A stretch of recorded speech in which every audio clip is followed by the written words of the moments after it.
Eu faço o quê aqui? Isso assumiu.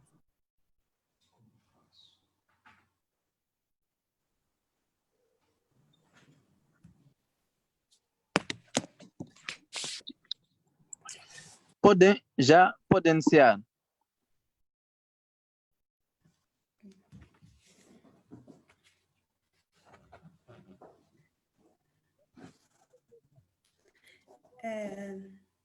Sintam-se todos cumprimentados e votos de boas-vindas ao debate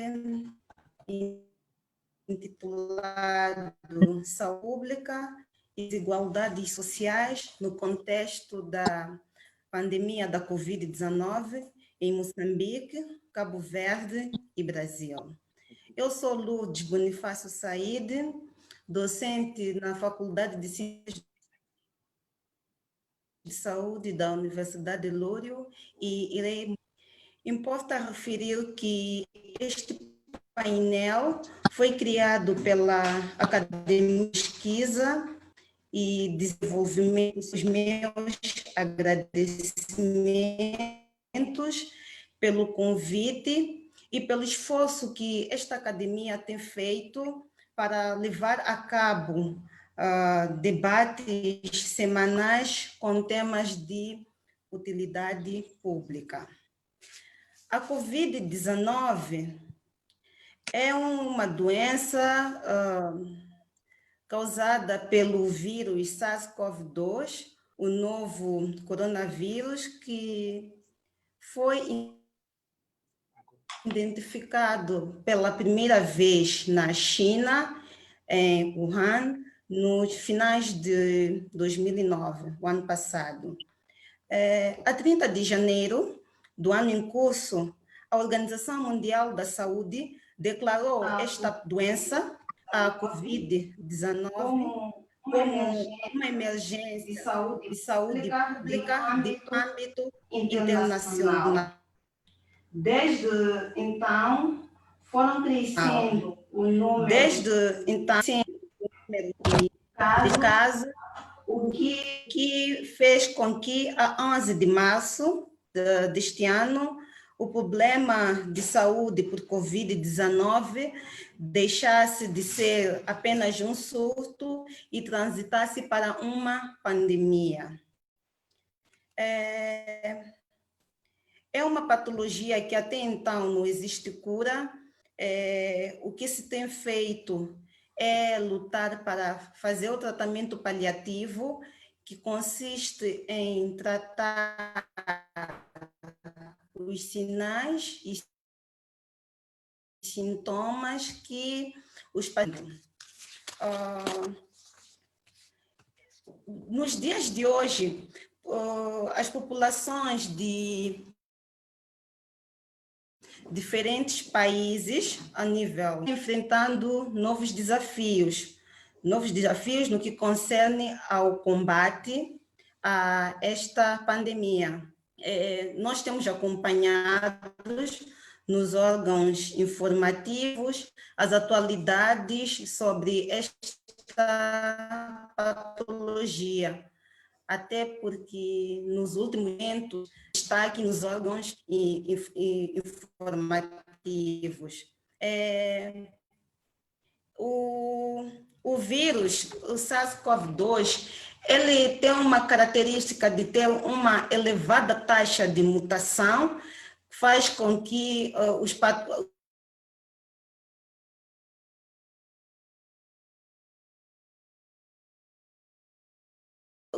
os sintomas sejam determinados fatores, obrigam-nos a ficar atentos à sua evolução.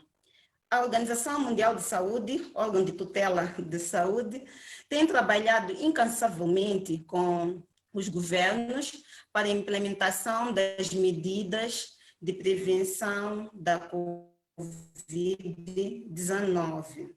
Este trabalho não é fácil e tem gerado controvérsias devido às desigualdades sociais. E estas desigualdades sociais trazem consigo fortes implicações na saúde pública.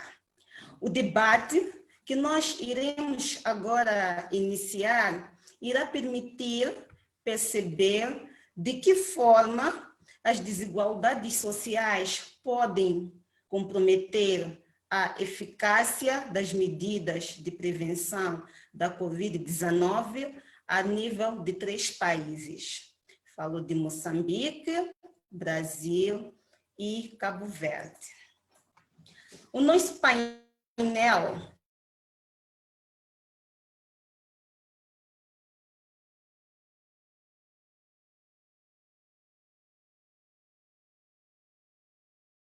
está composto por 3 oradores, 2 brasileiras, mulheres. Por favor, Maísa, pode se apresentar?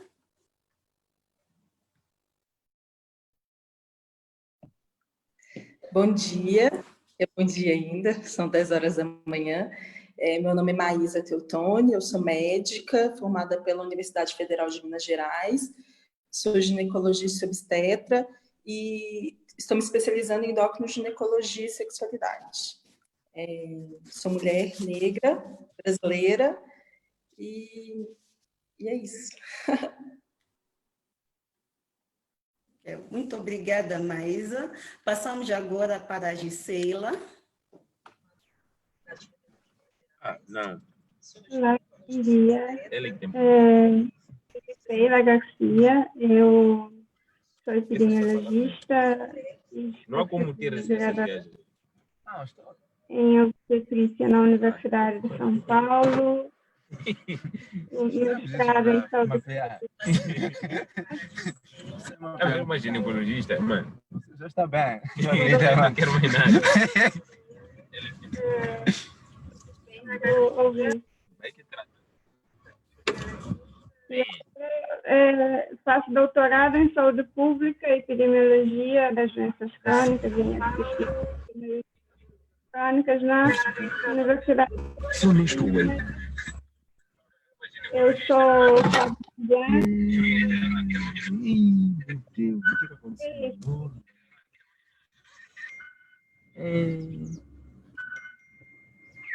Estamos lixados, pá. Estragou tudo. Acho que o Helder tem que desligar o seu áudio, desativar o seu som.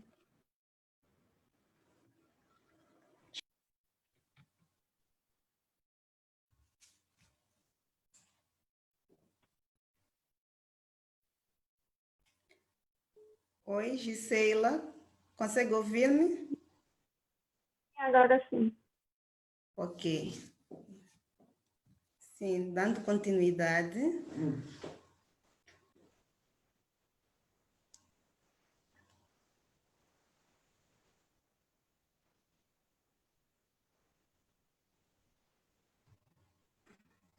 Gisela. Eu já tinha dado a minha apresentação, só que não ouviram, não é? Então eu Sim, faço de novo. Interferência. Seria bom, Ok. tivemos interferência. Ok, meu nome é Gisela, eu sou cabo-verdiana, sou epidemiologista, mestre em saúde pública e doutoranda em saúde pública na UFMG, linha de pesquisa e epidemiologia das doenças crônicas. Eu estudo a saúde da população negra no Brasil, estudo as desigualdades em saúde em Cabo Verde, mais numa vertente dos comportamentos de risco em saúde e das multimorbidades das doenças crônicas também. Acho que por agora é isso.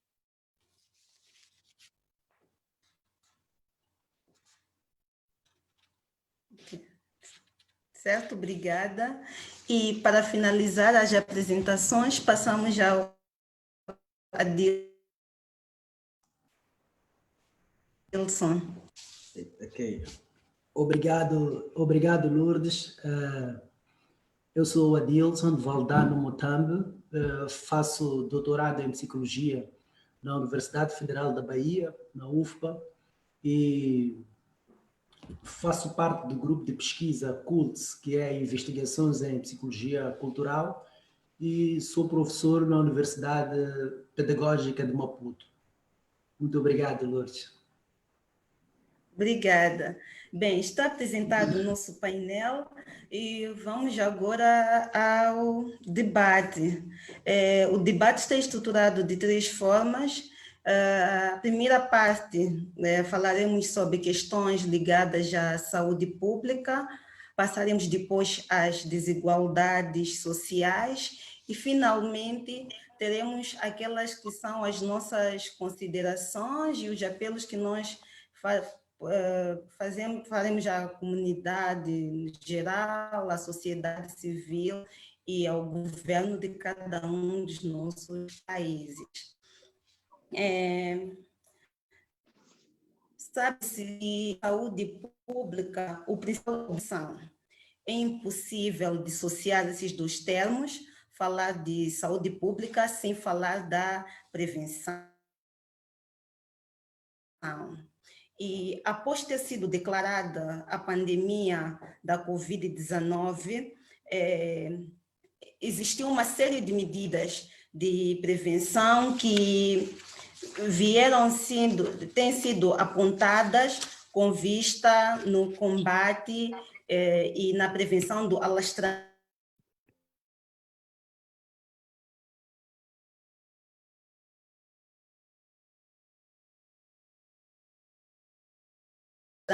desta patologia, a prevenção da Covid-19.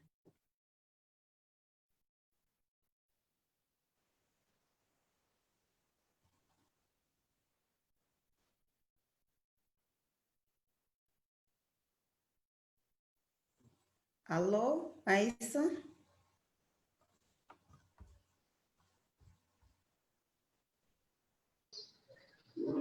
Cortou bem na parte final da sua fala, acho que por Cortou isso que... no final da sua fala. Ok, eu irei repetir. Falava da saúde pública e referia que é impossível dissociar a saúde pública e a prevenção, pois a base de trabalho em saúde pública é a prevenção.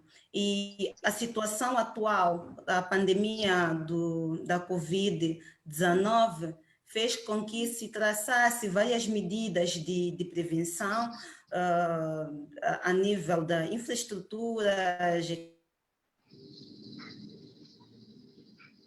equipamento, e tem se chamado também a sociedade a responder às medidas de prevenção desta pandemia. Perguntava eu, no contexto brasileiro, quais são os principais desafios que foram impostos ao sistema de saúde para dar vazão à prevenção da Covid-19? Okay. Então, vou falar da realidade brasileira aqui, como a pandemia vem se desenvolvendo, mas é preciso, antes da gente falar propriamente da pandemia, a gente fazer uma contextualização da saúde pública aqui no Brasil. Antes mesmo de 2020, a saúde pública brasileira ela já vinha passando por uma fase de crise com redução importante dos recursos destinados ao Sistema Único de Saúde brasileiro, que é um sistema público, um sistema universal e um sistema gratuito. A verdade, então, é que quando essa pandemia nos atinge, a gente já estava num dos piores momentos do financiamento e da gestão desse sistema, do SUS. E com ela, obviamente, a crise ela vai se intensificar. Com ela, obviamente, essa crise se intensifica. Para vocês terem uma ideia da crise que o SUS enfrenta nesse momento, nós estamos há mais de um mês sem um ministro da Saúde. Estamos com um militar que não tem nenhuma formação na área da saúde pelo cargo. Lembrando que, nesse momento, o Brasil é considerado o epicentro dessa pandemia, né, que a gente vem mantendo uma média superior a 1.000 mortos por dia. Atualmente temos mais de 1 milhão de pessoas infectadas confirmadas e cerca de 53 mil mortos. Lembrando que esses dados eles são subnotificados, principalmente porque os casos leves não estão sendo testados. Então, a existência do SUS, mesmo fragilizado, né, e a infraestrutura que foi construída previamente à pandemia, né, durante todos esses anos, essas décadas, da criação do SUS, que o mantém funcionante junto com a rede profissional. Não há dúvida que aqui no Brasil, se a gente pudesse público, gratuito, a pandemia vai causar muito mais falando sobre a questão que a gente conversou na questão hoje, proteção, né, individual, é uma questão muito complexa no Brasil. A gente recebe relatos de vários colegas médicos que têm que comprar por meios próprios equipamentos para manter sua segurança individual no ambiente de trabalho, e isso é relato de médico. A gente fica imaginando os técnicos de enfermagem, enfermeiros da limpeza, né? Então, a gente fala mais global da pandemia, onde que a gente é considerado o epicentro nesse momento, a gente passou por uma fase de isolamento intenso, na fala, na teoria, e muito pouco intenso na prática, né? A gente chegou ao máximo de isolamento de 50% da população, e agora, nesse momento, mesmo a gente sendo considerado o epicentro da pandemia, a gente vem falando nas últimas semanas e adotando um relaxamento desse isolamento social, especificamente tomadas no tempo errado. E não sou eu que digo, médica, ginecologista, mas sou eu junto com diversos especialistas, infectologistas e a comunidade médica, né? A comunidade que se debruça sobre a questão da saúde pública. A gente está relaxando medidas de isolamento social quando a curva ainda não foi freada, enquanto a gente ainda está tendo uma média de 1.000 mortos por dia. A gente entende que o controle e o manejo da pandemia aqui no Brasil, ela é muito mais difícil, porque a gente tem um país de dimensões continentais, né? Então, a gente tem diferentes estágios da doença em diferentes estados brasileiros. E aí a adoção da flexibilização universal do retorno, né, das atividades econômicas e do dia a dia das pessoas se torna muito mais difícil. E aí que entra o papel de um chefe de Estado, né, e de um ministro da Saúde, que teria justamente a função de promover esse diálogo entre os governadores para tentar facilitar individualizações, né, no manejo da pandemia em cada estado, que é o que não acontece aqui no Brasil. Então, o Brasil se encontra nesse momento de uma contradição. Nós estamos ainda no pico da infecção, né, no pico da pandemia, mantendo uma taxa de 1.000 mortos por dia, enquanto a gente, do outro lado, estamos cada vez mais relaxando as medidas de isolamento social. E essas medidas, como eu disse, estão sendo tomadas nas últimas 2 semanas, na última semana, mais especificamente aqui no estado de São Paulo, que é onde eu resido, e a gente só vai saber o resultado disso daqui nas próximas 2 semanas, né, que é o tempo que a gente vai ter para ver como que vai desenrolar essa nova etapa, esse novo momento que estamos passando em relação às políticas de saúde voltadas para a pandemia.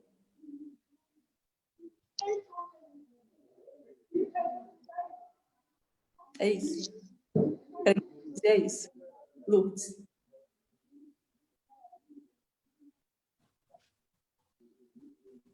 Oi?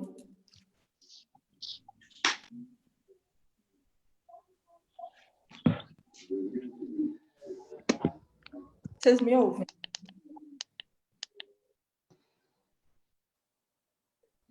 Lourdes?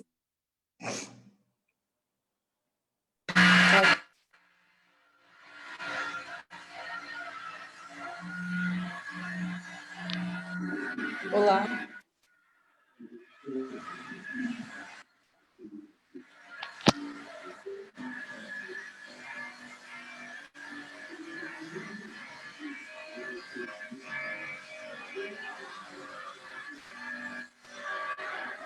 Disse, você está me ouvindo? Eu acho que... Ei, Lu... Alô, Maísa? Olá. Eu não sei se ouviu tudo que eu falei, mas para a gente entender mais ou menos o cenário que se apresenta no Brasil, né? Atualmente é mais ou menos isso. Eu acho que a gente consegue partir ver daí como que os outros países também estão nesse momento, né, da pandemia. Ok.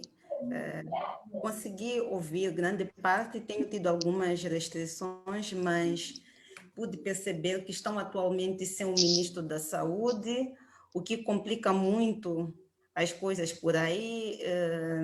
Os casos leves não têm sido testados e a crise econômica que se faz sentir. Qual é a experiência do Cabo Verde em relação a estes desafios para o sistema de saúde? Conseguem ouvir? Conseguem? Tudo certo? Então, na verdade, Covid-19 trouxe um grande desafio para todos os países do mundo, né? Todos os países estão enfrentando esse problema por não conhecermos muito bem a história natural dessa doença e assim vão existindo protocolos, vão existindo estudos mais imediatos para embasar os protocolos, mas mesmo assim cada país vai tomando fazendo as suas áreas de mitigação do vírus,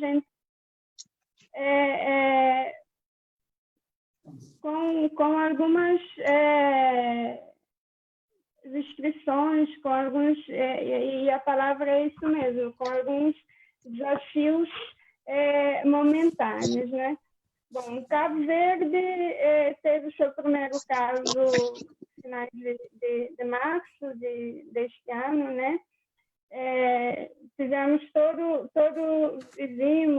o histórico que a Lourdes apresentou nas considerações iniciais sobre o coronavírus, com o seu aparecimento em dezembro e depois com o surto, com a epidemia em vários países mais globalizados, né? E depois chega aqui em Cabo Verde em março deste ano. Entretanto, as medidas as medidas imediatas que deveriam ter sido tomadas mais prontamente devido a exemplos de alguns países que já estavam na fase mais avançada do alastramento do vírus, em Cabo Verde não foi tomado. Nós só fomos fechar mesmo as fronteiras quando apareceu os primeiros casos e quando todos os outros países já tinham fechado as fronteiras com Cabo Verde e todos, pronto, a maioria, né? Já tinham fechado a fronteira com Cabo Verde e aí deu-se essa decisão. Acho que vendo por esse lado, esse foi o primeiro. Acredito que não, a palavra não seja falha, mas a primeira decisão mediante medidas preventivas, né? Como não conhecemos o vírus, não conhecemos a história natural dessa doença, então acho como no âmbito da saúde pública, no âmbito da prevenção, acho que tomamos uma decisão muito tardia em relação ao fechamento das fronteiras, né? Cabo Verde tem uma vantagem de ser um arquipélago.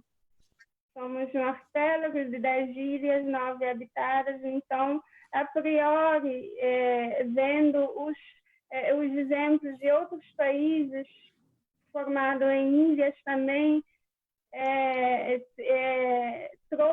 trouxe um pouco de uma boa esperança em relação de que, nesses casos, apesar de nós não termos tanto histórico de controle de epidemias no país, né? Não temos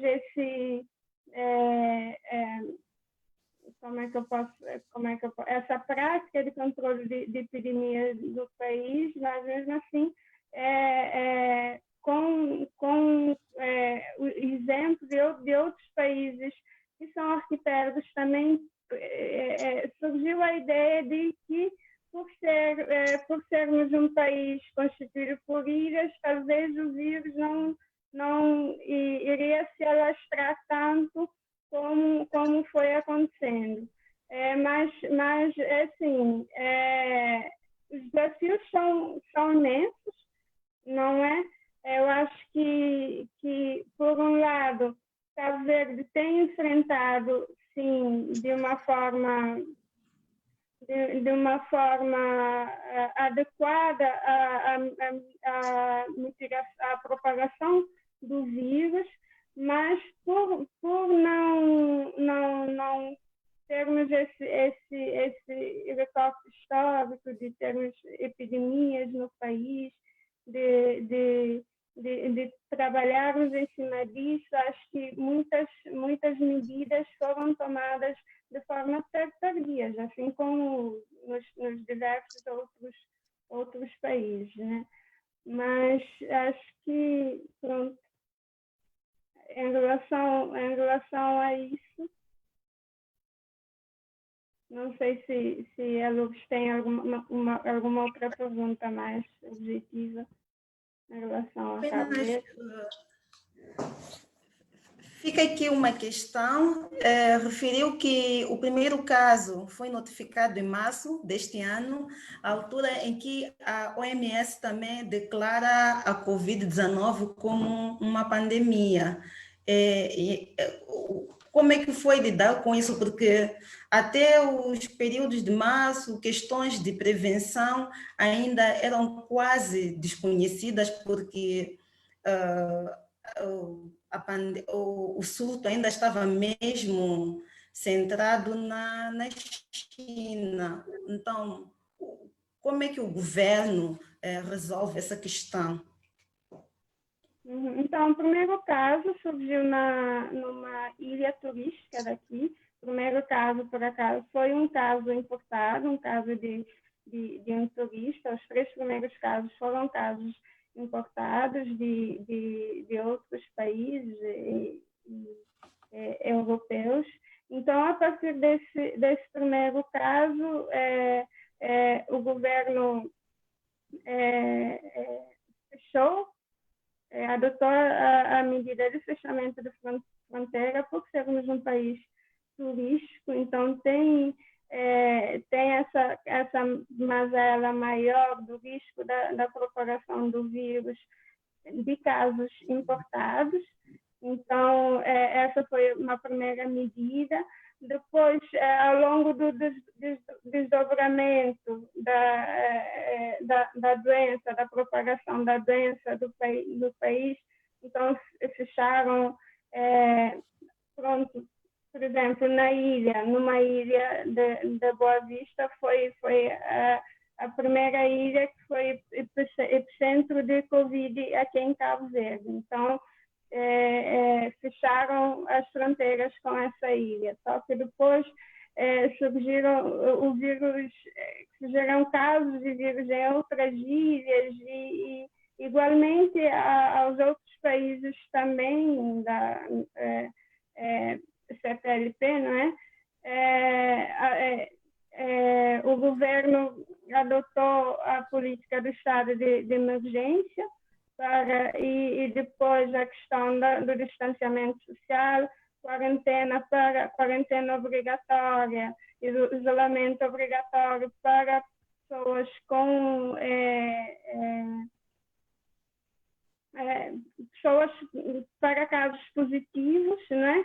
E quarentena também para pessoas com sintomas, sinais de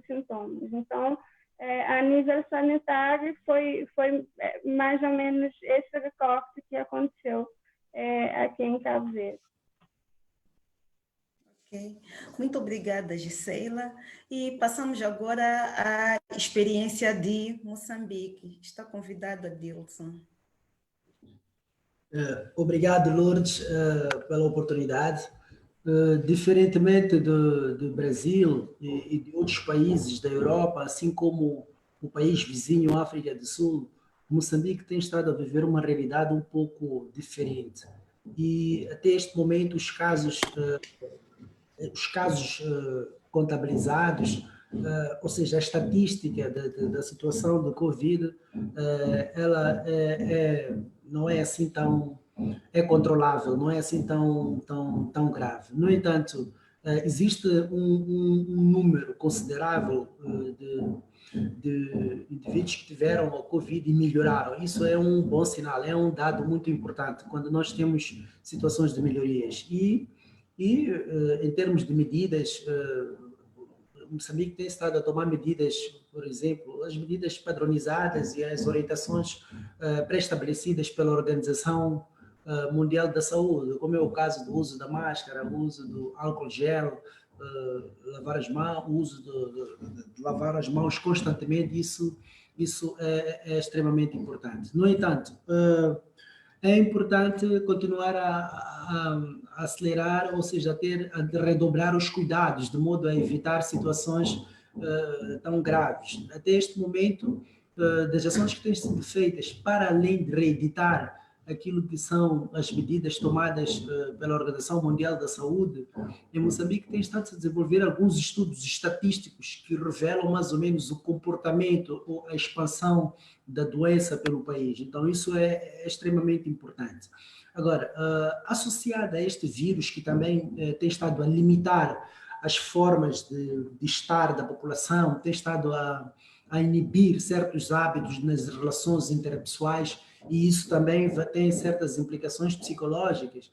É importante que em Moçambique sejam redobrados esforços, é importante haver mais aproximação entre as autoridades e as organizações da sociedade civil. Então, a decisão deve ser feita numa perspectiva conjunta, devemos continuar a ouvir mais as organizações da sociedade civil e a perceber, de facto, quais são as intenções ou o desejo da própria população. Para além desta situação, nós já vivemos casos de outros vírus, que são as calamidades naturais, que também têm influenciado muito a região centro e norte do país.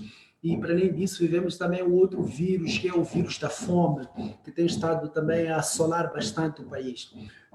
Bem, então, é neste âmbito que é preciso também redobrar os cuidados, porque trata-se de um dos 10 países mais pobres do mundo, e que, se o caso tende-se a expandir ou a dimensão, por exemplo, de Brasil, eu penso que aí será um cenário extremamente desagradável para o país. Por isso, chamamos a atenção à necessidade de se redobrarem os esforços, sobretudo com esta questão da retomada das crianças à escola ou de reabertura das universidades.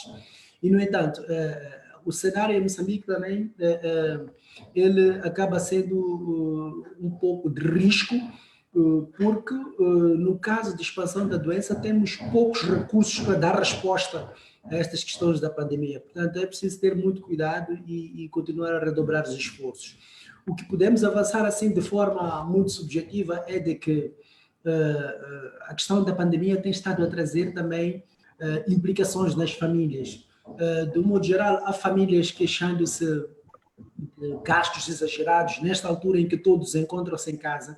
As famílias encontram-se a reclamar, a lamentar o fato de ter muitos gastos exorbitantes e um outro grupo de indivíduos, de moçambicanos, eles encontram-se nas ruas à busca de algo para sobreviver, porque de facto não tem.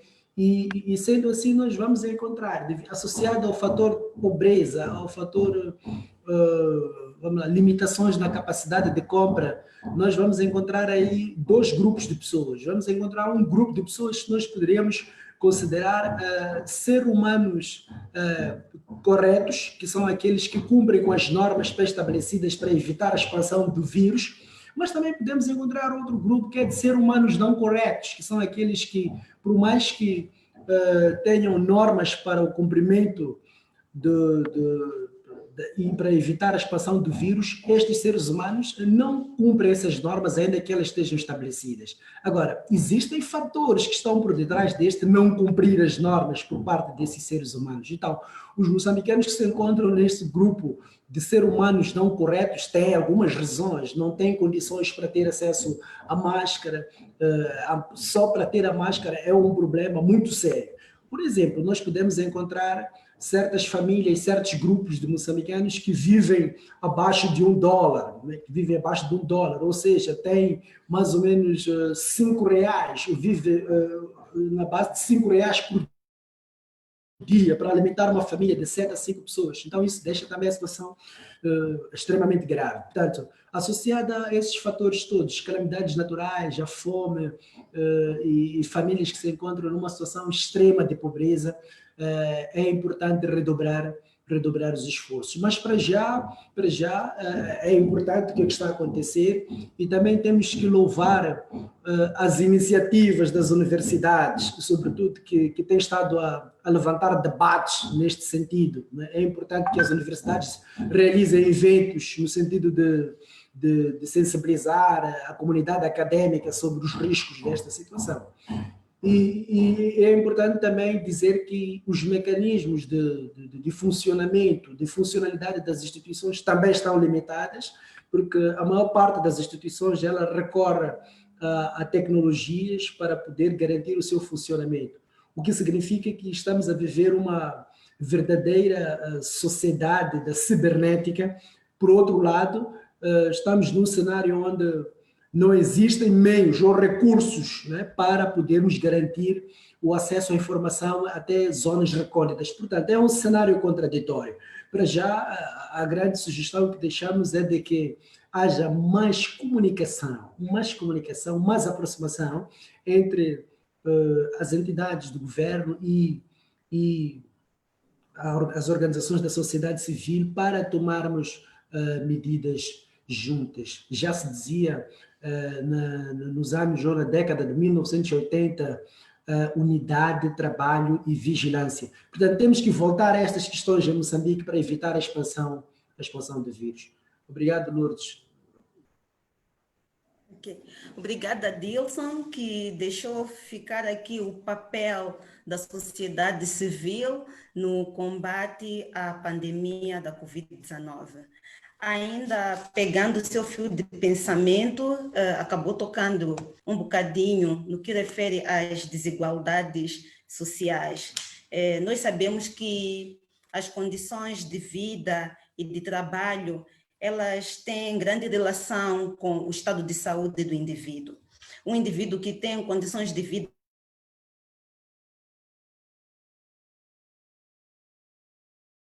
precárias e um trabalho não comprometido. E estas desigualdades sociais marcam uma grande diferença na prática de ações de prevenção ao Covid-19. Ainda como as ideias estão mesmo a ponto, Adilson, que implicações as desigualdades sociais trazem no seio das populações em relação à pandemia do novo coronavírus, caso de Moçambique? Bem, do ponto de vista de implicações, eu já havia avançado aqui o surgimento de vários grupos de pessoas, não é? Então, surgem pessoas que tendem a obedecer aquilo que são as normas, as orientações das entidades de saúde. Isso é muito importante. Por outro lado, temos um outro grupo de pessoas que não cumpre na íntegra aquilo que são as orientações das entidades de saúde para evitar a expansão do vírus. Então, por um lado, vamos encontrar essa estratificação social. E essas pessoas que fazem parte do segundo grupo, que não cumpre com as normas de saúde, têm algumas razões, ou seja, têm razões muito sérias que estão por detrás disso, a falta de recursos. Agora, podemos ter também implicações psicológicas também, que podem afetar de forma séria aquilo que é o comportamento dos indivíduos. Portanto, as restrições, ou seja, a inibição recíproca, né, nos relacionamentos interpessoais, isso também obriga o ser humano a mudar de hábitos. Significa que as pessoas são são pessoas, seres humanos vivem na base de hábitos, então a mudança de hábitos também pode ter algumas implicações. Isso implica não só mudança de comportamento, mas também nas atitudes, na forma de pensar e estar. E por outro lado, nós estamos num cenário onde os políticos não estão habituados a dirigir-se de forma sistemática ao povo para trazer argumentos, para trazer justificações sobre o modo de vida ou sobre como é que o povo deve continuar ou deve viver ou como é que deve se comportar. Então, nós estamos num cenário onde a maior parte dos políticos em diferentes países do mundo, eles estão habituados a dirigir-se ao povo apenas para apresentar o seu manifesto político, os seus interesses, o seu panfleto, e neste momento nós estamos a viver um momento em que o mundo está parado e os políticos são obrigados de forma sistemática a dirigir-se ao povo e apresentar sugestões. Aqui nós vamos analisar aquilo que são as exigências, não é? Que são cobradas, as questões políticas. Isso também tem implicações psicológicas e eles começam a entrar num cenário de conflito para poder trazer informações coerentes para um país tão diversificado como Moçambique. E agora, isso são implicações que nós podemos dizer, do ponto de vista de processos criativos, da criatividade, no sentido de apresentar sugestões para o povo poder se comportar, e isso também tem estado a afetar muito a população. Por outro lado, também podemos ter uma outra implicação, que é a questão do medo como uma emoção social. O medo, vive-se um cenário de medo, né? Nós sabemos que estamos num país com uma história de sofrimento, né?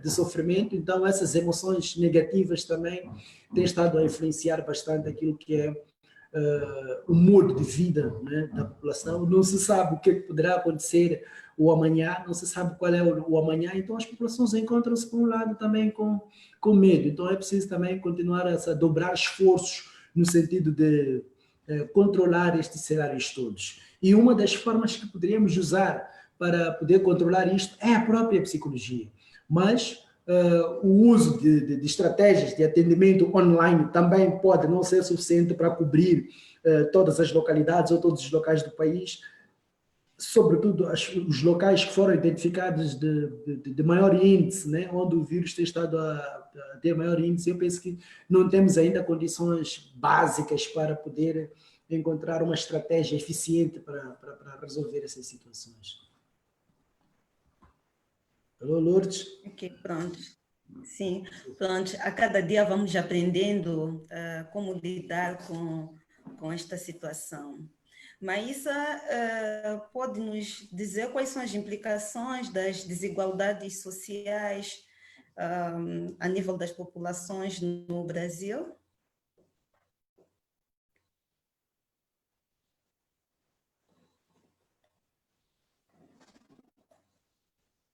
Oi, Maísa, não consigo lhe ouvir.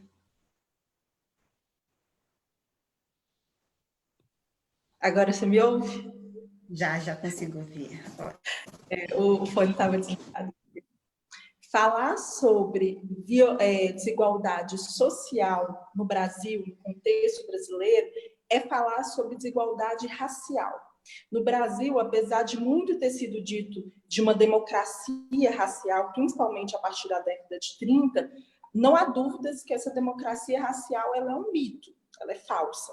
No Brasil, a pobreza, o emprego informal, as moradias precárias, as maiores incidências de morte e mortalidade em doenças crônicas controláveis têm cor, e é a cor negra, né? É na população negra. Uma realidade que vem mudando muito lentamente, mas que ainda é a realidade brasileira.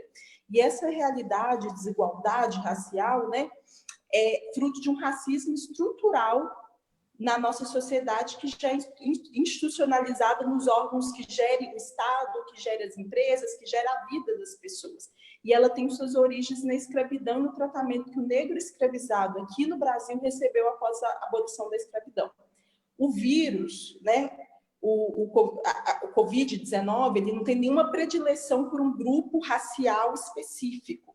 O que torna a população negra mais vulnerável com maior mortalidade a partir da infecção pelo Covid-19 é o racismo estrutural a qual ela é submetida.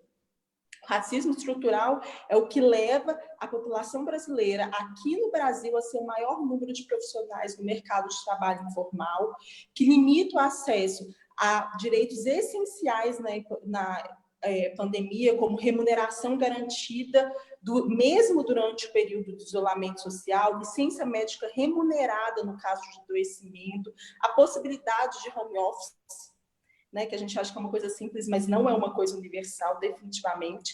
Além disso, são os brancos aqui no Brasil que têm maior rendimento médio per capita por domicílio, chegando quase o dobro dos lares negros, e que permite eles se prepararem, ou pelo menos terem a opção, a possibilidade de se preparar financeiramente para um momento econômico como que a pandemia ocasionou, né? Diante desse cenário, a pandemia do Covid-19, ela se desenha, então, de forma completamente diferente entre populações brancas e entre populações negras e populações não negras, né?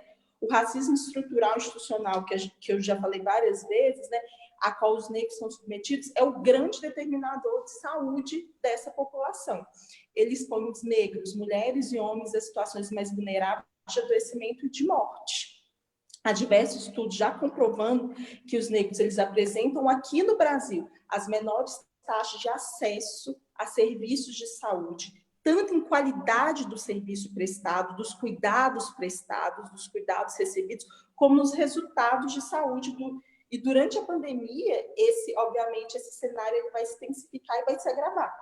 Então, é importante lembrar que 70% da população SUS exclusiva, ou seja, que só depende do SUS, que não tem nenhum método de acesso ao setor privado de saúde, é negra. 70% da população SUS exclusiva é negra. Então, quando a gente fala de falhas, de insuficiências do SUS, a gente está falando, acima de tudo, falhas e insuficiências que afetam, que influenciam diretamente a existência da população negra. Resultado de tudo isso que eu disse anteriormente é que os dados nacionais eles têm apontado uma maior prevalência, igual eu te falei, de doenças crônicas, como hipertensão, diabetes, obesidade na população negra. E isso, sim, segundo a OMS, está relacionado a desfechos piores frente a uma infecção de Covid. Então, não é a questão única e exclusivamente da raça, a diferença racial, mas o que essa diferença racial, o fato de eu ser negra ou não negra, determina na minha saúde, e o que determina na minha saúde que vai me deixar mais vulnerável ou menos vulnerável diante de uma infecção pelo Covid-19. Eu trouxe uns dados que foram elaborados pelo Departamento de Saúde Coletiva da Faculdade de Ciências Médicas da Santa Casa aqui de São Paulo, que é daqui de São Paulo, que é a cidade, igual eu falei, que eu resido, né? Os paulistanos que se autodeclaram pretos têm risco de morrer da Covid-19 69 vezes mais do que os brancos. Considerando só os que têm menos de 60 anos, essa diferença pode chegar a 105%, ou seja, ela pode dobrar. Isso é muito significativo, né? Além disso, a gente deve lembrar que aqui no Brasil, né, uma realidade brasileira, existe uma segregação territorial pautada na raça aqui no Brasil. Então, os negros eles residem, né, nas periferias dos grandes centros urbanos, em comunidades onde as moradias, às vezes, na grande maioria das vezes, né, elas são precárias, elas são insuficientes para permitir um isolamento social adequado, caso uma pessoa desse grupo familiar adoeça. E aí, pensando nisso, eu queria deixar, inclusive, essa informação para as pessoas olharem depois. O GT, o Grupo de Estudo de Saúde da População Negra da Associação Brasileira de Medicina de Família e Comunidade, ela elaborou uma orientação para favelas e periferias de como realizar isolamento nos domicílios onde, que às vezes, tem 3 cômodos, um banheiro, uma sala, um quarto, e moram 10 pessoas, né? que é um desafio aqui no Brasil. E eles elaboraram um documento sobre orientações em relação a isso, que é de fácil acesso, basta colocar esses dados que eu falei, né? Grupo de trabalho de população negra, da Sociedade Brasileira de Medicina de Família e Comunidade, e vocês vão achar isso na internet muito facilmente, PDF. É importante a gente saber dessa informação, inclusive para a gente poder passar para as outras pessoas que não têm acesso, às vezes, à internet, né, com facilidade. Além disso, os bairros periféricos, que eu falei, onde residem a maioria da população negra, elas obrigam seus moradores a pegarem longas conduções para conseguir chegar nos centros da cidade, né? E para se manter trabalhando. E eu não estou falando isso apenas agora, onde houve uma flexibilização, um relaxamento das medidas de isolamento. Eu estou falando durante toda a pandemia, né? Quando a gente pensa nos serviços essenciais, e aí a gente tem que pensar em serviços essenciais, não é só médico, não é só saúde, né? Os serviços essenciais continuaram ativos durante toda a pandemia. E aí eu estou falando do serviço doméstico. E aí eu queria lembrar da mãe do Miguel, né, que é um caso emblemático aqui no Brasil, de uma doméstica que teve que continuar trabalhando, e para continuar trabalhando, como ela não tinha com quem deixar o filho, ela teve que levar o filho dela, e o filho dela acaba sofrendo, né, um assassinato culposo, né, quando não tem intenção de matar, sobre os cuidados da patroa dessa empregada doméstica, né, da mãe do Miguel.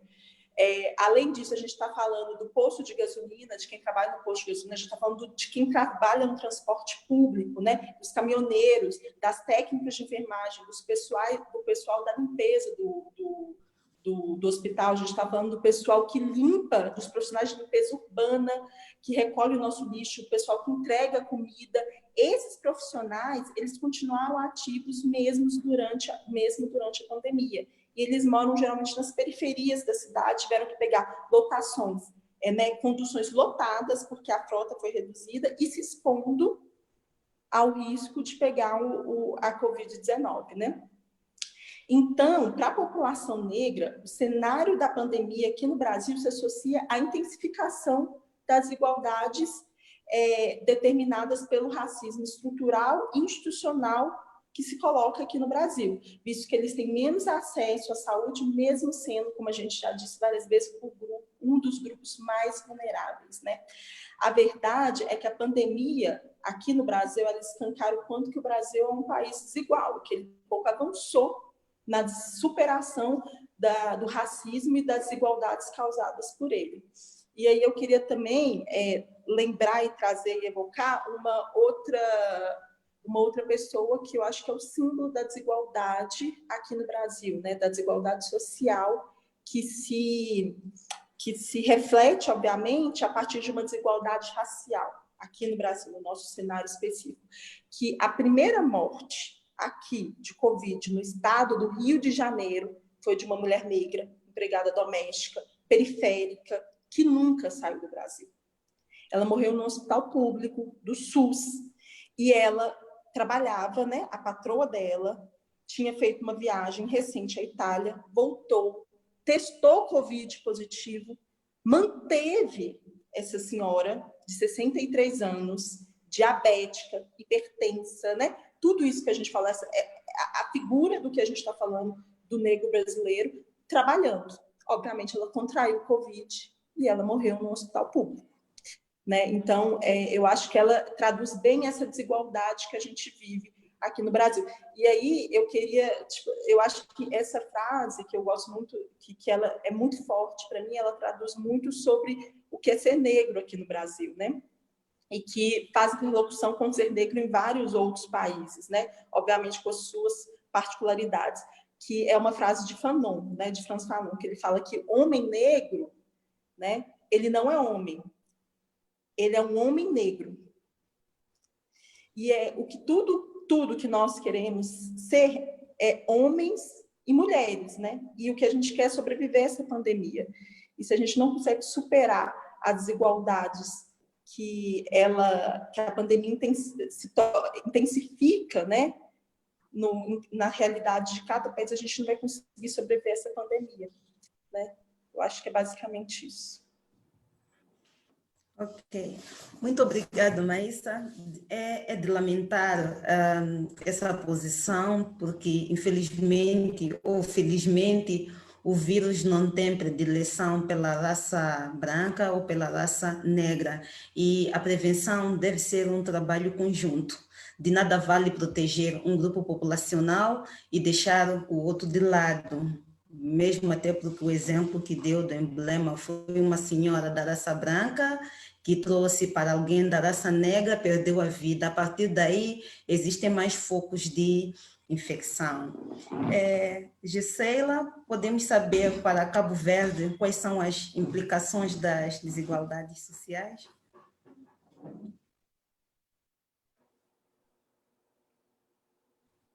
Está desligada aqui. Desculpa. Eu vou fazer mais ou menos o mesmo recorte que a Maísa fez dos determinantes sociais em saúde, né? E pegar também um pouco na questão das interseccionalidades, das categorias interseccionais que tornam o indivíduo como um só, e que nós temos que agora analisar os diferentes vertentes, os diferentes grupos sociais de uma forma mais interseccional, para podermos entender o comportamento e a causalidade de várias variáveis, de vários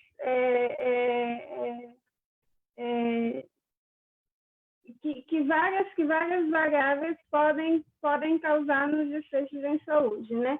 É importante o que a Maísa trouxe sobre os aspectos sociais e os aspectos estruturais das desigualdades sociais, né? Porque são esses aspectos mesmos que, a partir de diferentes sistemas de opressões, como o racismo, o sexismo, a homofobia e muitos outros, levam diferentes grupos diferentes de indivíduos a ter maior exposições a determinadas doenças. Então, o que eu quero dizer com isso? Quero dizer que existem diferentes fatores que interagem para determinar um desfecho em saúde, ou também para determinar disparidades e inequidades em saúde. Nós temos o hospedeiro, nós temos o ambiente, nós temos os comportamentos de risco, temos o acesso à saúde, e também, atrelado a isso, temos as estruturas políticas e econômicas que também está por trás de tudo isso. A exemplo disso foi logo o dilema que praticamente todos os países tiveram que resolver, se vão fechar ou não, quando se fechar. Falar também colocaram em evidência a questão dos impactos, não só sanitários, como também os impactos econômicos da pandemia em cima da população, e aí a gente tem que fazer também esse recorte interseccional dos diferentes grupos. Por exemplo, aqui em Cabo Verde, logo após após a declaração de estado de emergência, o governo adotou algumas medidas de emergências para diminuir o impacto econômico em relação às famílias cabo-verdianas mais pobres, né? E principalmente famílias que estão em posição informal, né?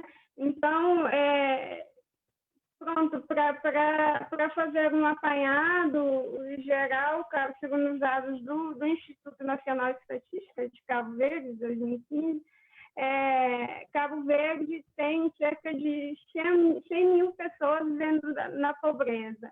e dentro desses 100 mil pessoas, dentro desse universo de 100 mil, 50 mil vivem na pobreza extrema. Só que, tipo, quando chega a situação da Covid e o momento da tomada de decisão com políticas de emergenciais do governo, o governo tem só um número, disponibiliza um número de 30 mil pessoas para serem contemplados com os benefícios, né? Então, enquanto que mais da metade dessas pessoas, que, como a Maísa falou, essas pessoas mais impactadas, não só pelo fator biológico da doença, mas também por outros determinantes sociais, e principalmente pelos determinantes sociais, né, da saúde, a maioria, mais da metade, não foram contempladas. Então, e são pessoas que estão em situações informais, não estão cadastradas no Sistema Nacional de Proteção Social. Então, existe, e a partir disso a gente, Covid trouxe em evidência o quanto as desigualdades estruturais a nível sociais e a nível da precariedade do modelo econômico também do país foi colocado em evidência. Então, quando a gente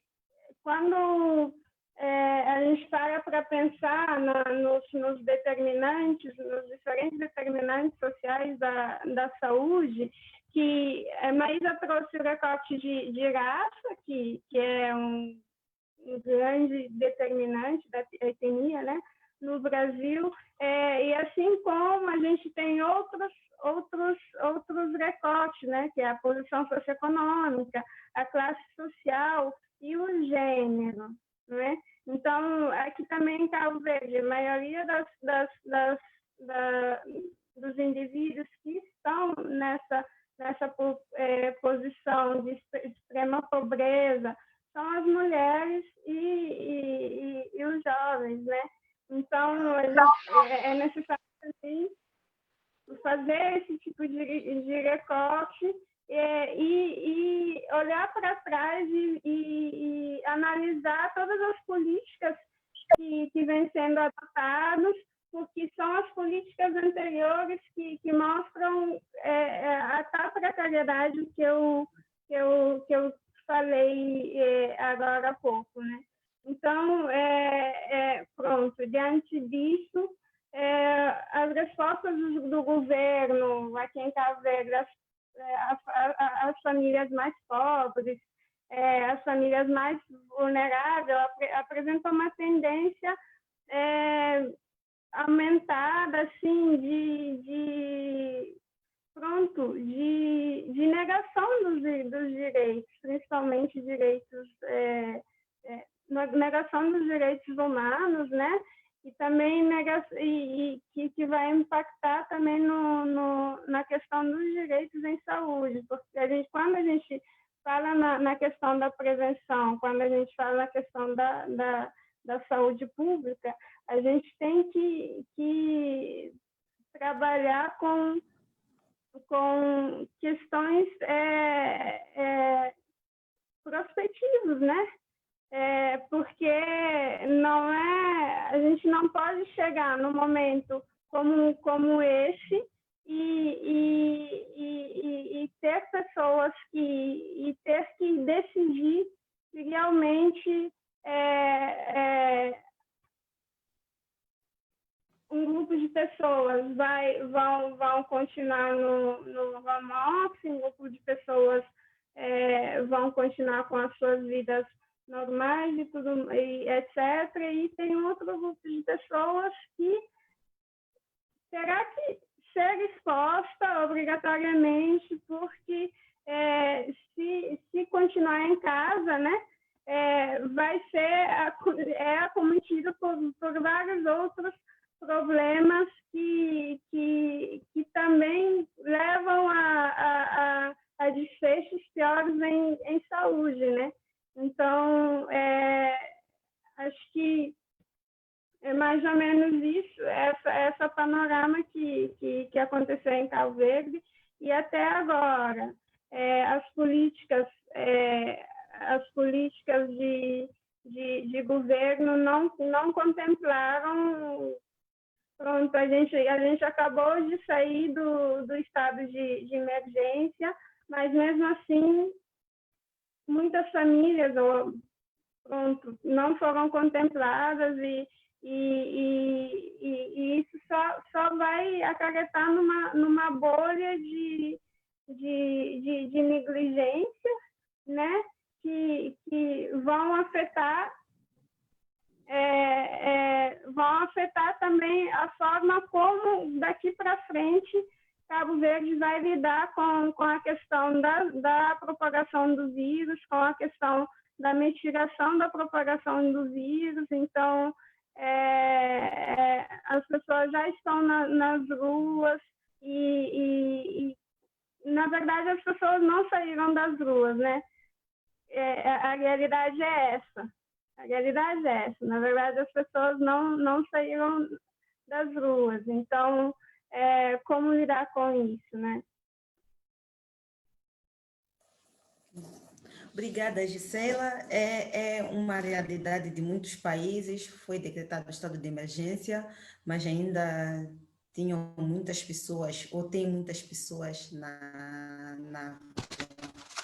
Estamos na reta final do nosso debate e o espaço que vem a seguir é para as considerações finais e apelos que gostaríamos de fazer ao governo, à sociedade privada, à sociedade civil. Começamos com... Alô?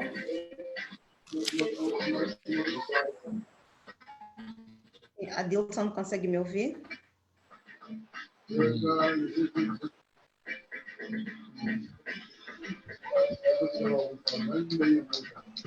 Vamos começar. Comigo. Alô? Alô? Sim, já consigo lhe ouvir. Ok, tudo bem. Em relação às considerações finais, poderíamos dizer que o mesmo que acontece em Cabo Verde e no Brasil, em Moçambique também acontece. As pessoas, de facto, não saíram das ruas, elas continuam nas ruas e fazem parte daquele grupo que eu já havia dito, de seres humanos que não cumprem com as normas, por mais que elas estejam existentes. Então, mesmo existindo normas, eles não cumprem com as normas, alegando que estão à busca de recursos para poder sobreviver. Antes de fazer as considerações finais, eu gostava de tentar demonstrar um quadro. Por exemplo, a esperança de vida ao nascer em Moçambique é de 50 anos, em Cabo Verde a esperança de vida é de 71 anos a 61 anos de idade, e no Brasil a esperança de vida é de 75 anos a 46 anos de vida. Então isso vai demonstrar que, de facto, nós estamos numa situação muito baixa em relação, por exemplo, a Cabo Verde e Brasil, em relação à esperança de vida ao nascer. Um outro aspecto das expectativas ou do cálculo do aumento da população para 2020, os dados revelam que em Moçambique há uma tendência de crescimento da população, enquanto que em Cabo Verde nota-se uma curva decrescente da população por causa desta pandemia, e que Brasil também nota-se uma queda da população 0,790% em 2020. Isso, alguns órgãos de informação começam a calcular ou a prever de que o Brasil chegará a 200 mil habitantes, e isso é uma situação também que demonstra o estado ou a forma de como é que os países estão a encarar a situação da pandemia. Por outro lado, poderíamos dizer que, quanto à classificação dos países no ranking do desenvolvimento, social e econômico, Moçambique está na posição 180 e Brasil está na posição 77 e Cabo Verde está na posição 102. Isso também já revela que estamos entre os 10 países mais pobres do mundo. E fazendo uma análise da democracia nesses países, a democracia é muito importante, porque revela a voz do povo, a participação do povo na resolução dos problemas.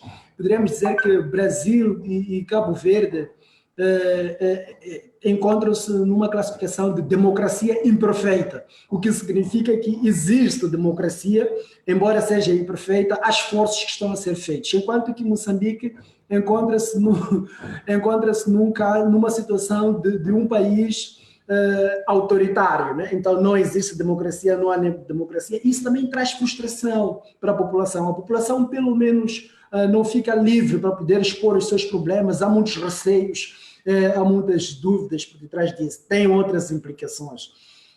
Bem, as sugestões que deixo, sobretudo para o governo moçambicano, é isso, sobretudo desta última parte, que é a questão da democracia. É importante que haja aproximação, o que significa que o governo deve se aproximar à população e a população também deve se aproximar ao governo, isso é muito importante. E é muito importante também refletir nas medidas mais contextualizadas. Parece que estamos num cenário onde há reclamações, há rumores pelo fato do governo pura e simplesmente estar a reeditar tudo quanto se tem dito da Organização Mundial da Saúde. Nós não conseguimos ver, não é notável aqui decisões mais contextualizadas que vão de encontro à realidade, uma decisão que vai refletir aquilo que se vive no terreno. Portanto, é importante que se tenham essas medidas que respondam à realidade. E muito obrigado. Obrigada, Adilson. São sugestões deixadas pelo Adilson ao governo moçambicano, à sociedade civil e ao setor privado. Maísa, por favor, considerações finais?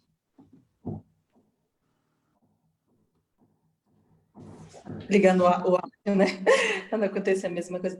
Não, eu gostei muito do início das considerações, todas as considerações finais do Adilson, mas o início eu acho muito importante, porque mostra o quão diferente nossos países são, né? Apesar de a gente estar tentando aqui fazer um diálogo, uma interlocução entre esses países, né? Eles são muito diferentes. E teve uma hora que você falou da democracia, eu acabei rindo, né? Mas é porque a democracia no Brasil, democracias são frágeis, e a gente está nos momentos mais frágeis da nossa democracia, né? Eu acho que quem acompanha um pouquinho da política do Brasil sabe ao que eu estou me referindo, né? A quem eu estou me referindo, enfim. Eu acho que uma das coisas que a gente mais precisa nesse momento, e que dialoga muito com essa fragilidade da democracia que o Brasil está nesse momento, e com todo o momento que o Brasil está passando, é de um ministro da Saúde, né? Um ministro da Saúde capaz e habilitado para conseguir dialogar com os governadores, criar estratégias para entender as diferenças entre cada estado e ver para onde essa pandemia vai agora com o relaxamento pelo isolamento social. Então, eu não sei se o chefe de Estado que a gente tem atualmente, ele é capaz disso, né? De nos dar um ministro da Saúde competente, mas é uma das coisas que a gente precisa de exigir, precisa de ter, porque a gente está sem ministro da Saúde nesse momento, durante uma pandemia, quando a gente é o epicentro dessa pandemia. A outra coisa é ampliar a cobertura de testagem, principalmente para as populações mais vulneráveis, né? População quilombola, população em privação de liberdade, né? Que estão nas prisões, a população moradora de rua, isso é muito importante. População que mora nas periferias, essas populações que têm mais dificuldade em fazer um isolamento, caso eu seja diagnosticado com um caso leve e que seja mandado para casa sem teste. É fácil quando eu tenho vários cômodos na minha casa, quando eu tenho uma casa, né? Mas quando eu não tenho essa possibilidade, eu preciso de um teste para me ajudar a definir isso melhor. Então, isso é muito importante. Esse é um dos pontos que eu queria mais bater e reforçar.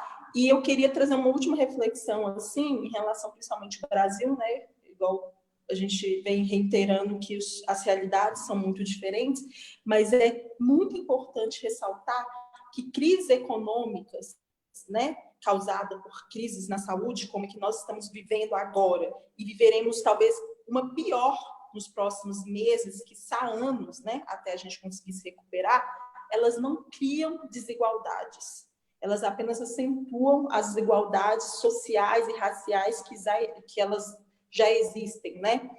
Então, nesse momento, o investimento público na área da saúde, baseado na equidade, né, em dar mais para quem precisa mais, para quem é mais vulnerável, né, é extremamente importante e é essencial.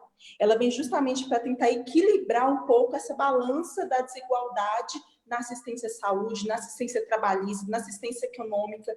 Lembrando que manter o auxílio financeiro emergencial, que nesse momento uma grande parte da população que trabalha na informalidade está recebendo, é essencial. E o que o governo está querendo nesse momento é eliminá-lo ou reduzi-lo. E mantê-lo é essencial. Que esse momento é um momento de políticas assistenciais, é um momento da gente assistir a população, é um momento do Estado assistir a população, e não um momento de políticas de austeridade. E isso é muito importante. Eu queria agradecer a participação, o convite, e é isso, né? Obrigada. Muito obrigada, Maísa. Gisela, considerações finais? Ok. Eu acho que o mais importante de tudo é que, talvez, o governo precisa conhecer mais de perto a sua população. Fazer o trabalho de base no sentido de tomar medidas que estejam no contexto dos diversos grupos, das diversas famílias e chefes de famílias cabo-verdianas, né? Porque quando se toma medidas de uma forma generalista, isso vai aumentar também cada vez mais a questão das iniquidades, das desigualdades sociais e das iniquidades em saúde, né?